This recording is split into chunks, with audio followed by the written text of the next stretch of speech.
Supreme court ने कहा है कि 30 सितंबर से पहले यहाँ इंतखाबात जो हैं वो मुकम्मल होने चाहिए।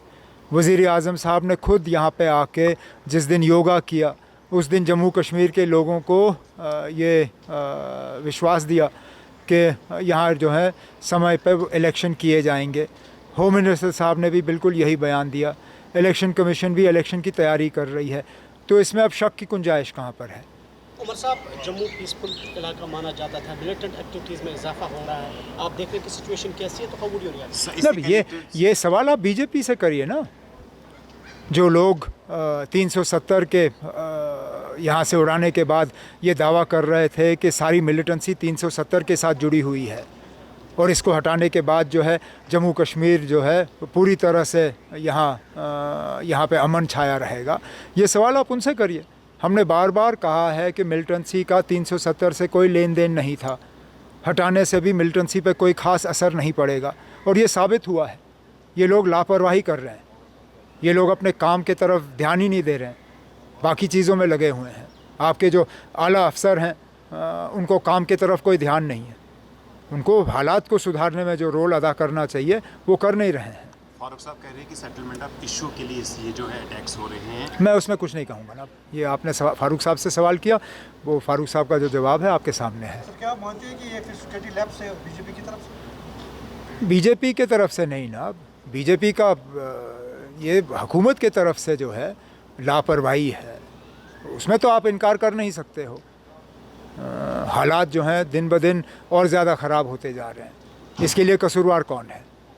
जब एक तरफ से जब हमारी हुकूमत थी, हमारी हुकूमत को इन चीज़ों के लिए कसूरवार ठहराया जाता था, ठीक है ना। अगर उन हमलों के लिए हम कसूरवार थे तो आज जो हमले हो रहे हैं उनके लिए कौन कसूरवार है? जाहिर सी बात है ये लोग हैं और उनको हालात सुधारने में जो रोल अदा करना चाहिए वो नहीं कर रहे हैं। अब हम यही उम्मीद कर सकते हैं कि ये जो सीनियर पोस्टों पे बैठे हुए हैं, चाहे वो राजभवन हो चाहे वो राजभवन के एडवाइज़र हों, मेहरबानी करके अपने ऐश व आराम को छोड़ें और अपने काम के तरफ जो है ज़्यादा तवज्जो दें। एज ए ग्रोइंग डिमांड की इंडिया को रिस्पॉन्ड करना चाहिए और जो मिलिटेंट बेसिस पीओके में उनको स्ट्राइक करना चाहिए। मेरा उसमें कोई कहना नहीं है ना, जो मैंने इस तरह की कोई डिमांड सुनी नहीं है और इस तरह के फ़ैसले हम जैसे लोग नहीं करते। इस तरह के फ़ैसले जो हैं वो बड़े पैमाने पे होते हैं, लेकिन इससे पहले भी आपने स्ट्राइक किया, क्या ये हमले रुके? आपने बढ़ चढ़ के जो है बालाकोट में स्ट्राइक करने का दावा किया, उसके बावजूद जम्मू कश्मीर में मिलिटेंसी ख़त्म नहीं हुई। अगर आप मुझे यकीन दिला सकते हो कि स्ट्राइक करने के बाद जम्मू कश्मीर जो है वो पूरी तरह से मिलिटेंसी से आज़ाद किया जाएगा, ठीक है ना, हम भी सुनने के लिए तैयार हैं। उमर साहब, जैसे कि आपने कहा कि इलेक्शन कमीशन जम्मू कश्मीर में असेंबली इलेक्शन की तैयारी में मसरूफ़ है, दूसरी जानब जम्मू में मिलिटेंट के अटैक्स हो रहे हैं, तो कोई एप्रीहेंशन है आपका कि? मुझे कोई एप्रीहेंशन नहीं है।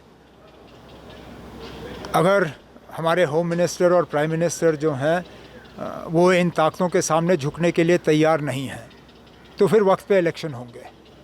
लेकिन अगर हमारे प्राइम मिनिस्टर होम मिनिस्टर के पैर थोड़े हिल गए और वो इन ताकतों के सामने झुक गए और इन हमलों के बाद उन्होंने इलेक्शन पोस्टपोन किया, तो मुझे लगता है वो हमारे मुल्क के लिए एक बहुत बुरी बात होगी।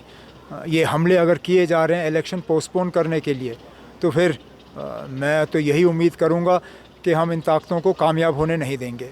लेकिन अगर हमारी जो केंद्रीय सतह पे लीडरशिप है, अगर वो इन ताकतों के सामने झुकना चाहेगी तो ये फ़ैसला उनका होगा।